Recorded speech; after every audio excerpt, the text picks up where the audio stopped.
go get a dude that has gravy boots. Not going to happen. Not going to happen. He's been calling them gravy boots for a while now. And Just FYI. Gravy boots? Gravy boots. You can't move. Limited mobility. Yes. They did the breakdown last night on the draft. And if you listen to the draft, and I said it all along, and Mel Kiper said it again last night, it's the trait of who the Shanahan family and company is. They want mobile quarterbacks. Go all the way back to when he inherited John Elway and fast forward to when they traded up to get Robert Griffith III. You say, well, they had Kirk Cousins. No, Kirk Cousins at that time can move around. I'm not talking about Michael Vick move around. I'm talking about getting away from somebody chasing you. Mac Jones can't. Booker McFarland showed some clips last night, and I just sat there and laughed at my television.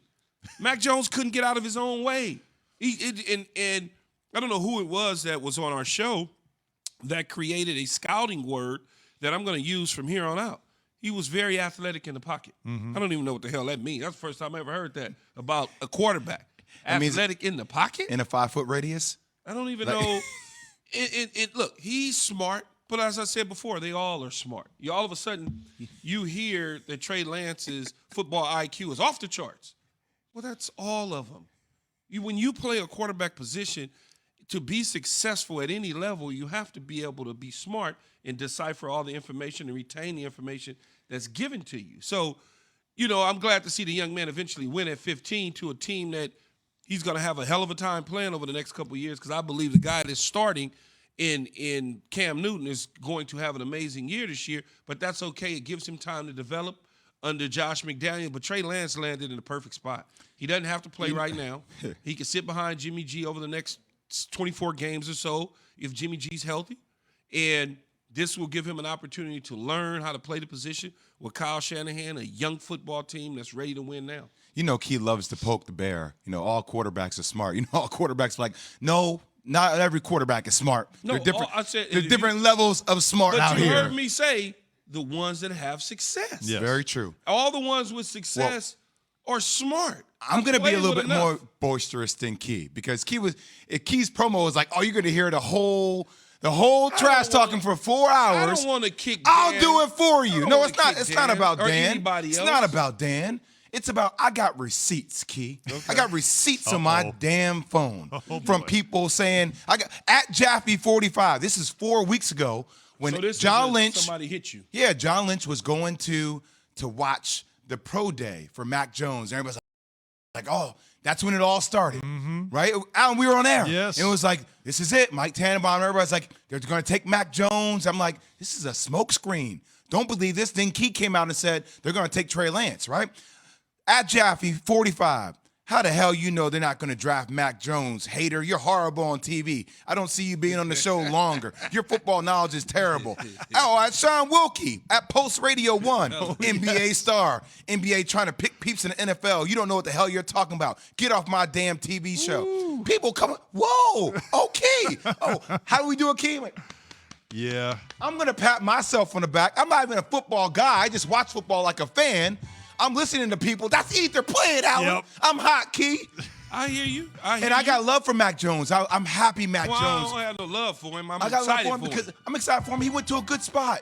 We heard last night Mel Kiper saying, no, he's going to be Tom Brady-ish, not comparing the resumes, but saying that's a good fit for him. Happy for Mac Jones. But I still think the guys like Trey Lance or Justin Fields, even seeing Chicago move up for a guy like that. We got to get to that, right? Those were the quarterbacks that Key and I have been talking about.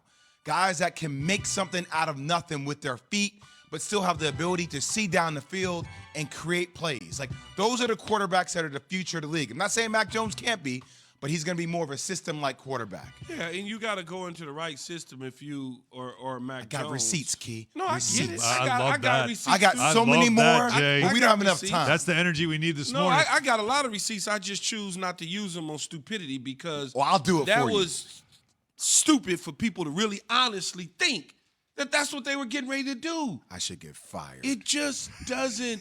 I should get fired? When you For start, an opinion. When you start thinking about it, though, Alan, when you really break it down, yes, it's like, no, it doesn't work that way. It doesn't work where you have this amazing young talent in Trey Lance that they've seen touched field, even to the point where they scripted his pro day, his private workout, with their plays and the things they wanted to see him do. And on top of that, they asked John Beck, who has a relationship with Kyle Shanahan, hey, why don't you do this since we're not allowed? We need you to put eyeballs on him and do this for us. Give us that intel. From when that trade was made, when the Niners made the move up and everyone's intrigue, like Jay was referencing, and we were all trying to figure out, all right, who are they targeting, right? This is what John Lynch said, and when he talked to Scott Van Pelt last night, it was he and Kyle Shanahan sat down with SVP. Mesmerized. And both of them, they gushed about Trey Lance, gushed about him. In fact, just listen to John Lynch as he talked about how just from day one, from the moment they met him, they knew he was the one. You know how it is when you meet someone who just kind of has it. You know, with Trey, first of all, I think he's got an incredible aptitude. He's a very smart young man, but I think he's also got grit to him. I think he's very comfortable in his own skin. We had heard from some people, because Trey's still 20 years old, I believe, for another week, that you'll be blown away the way that this young man handles himself. And from the first experience we had with him via Zoom to the pro day when we got to go and be around him a little bit, it just kept getting stronger and stronger. We had him on the show earlier this week. And right after we were done talking to him, we were all like felt the same way, right? There was just something about him, personality-wise, interview-wise, and all that stuff. And I told you had a look. But it was just everything though about Ryan it. Pace's look has changed a little bit since last night. And we'll get to that certainly again, what the Bears did, and maybe bought some insurance as well. And that's certainly a huge story. So there's one story at number 3. Right, was a big story. At number, was it a 10 or 11? 11 was a big story. We haven't talked about Trevor Lawrence, who went number 1. Isn't that amazing? Like in this whole draft, Trevor Lawrence is the afterthought, yet he could end up being still, of course, the best player taken in this draft. We have no idea. Yeah, we're not even talking about him. It's almost like we just, Trevor Lawrence. All right, moving on. Like, isn't that incredible to think about all the storylines of this draft, and the guy that went number 1 is the afterthought. Well, because there was no real intrigue about the number 1 overall pick. It was kind of like intrigue in his talent and what he can do for I do got to tell you, though, after watching Lou Reddick last night, and Lou was going through how play action and how it's a perfect marriage. The Urban Meyer, they ran a lot of the play action that Trevor Lawrence has ran at Clemson. Like, watching all that, you started to put it together like, damn, I knew he was a generational talent, but seeing how they're going to marry these images, like these styles together, like that's going to be successful for him, you hope. Yeah. No, you don't? It's Jacksonville, though, man. I got to wait and see. You don't trust it. You don't trust it? It's still early, though. And then Zach Wilson, of course, was taken 2. Again, that just became, we knew that was coming too. Like that's just another afterthought. I kind of knew that was coming. That's a huge deal. Yeah, but but 3 in Jones essentially becomes the story of the draft because those other 2 guys been projected there for several months, right?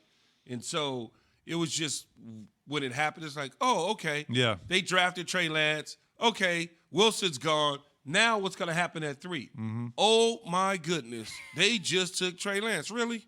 Yes, they took him. Okay, what's going to happen here at 4? Oh, they took Kyle Pitts. Well, we thought they might do that if they don't trade out.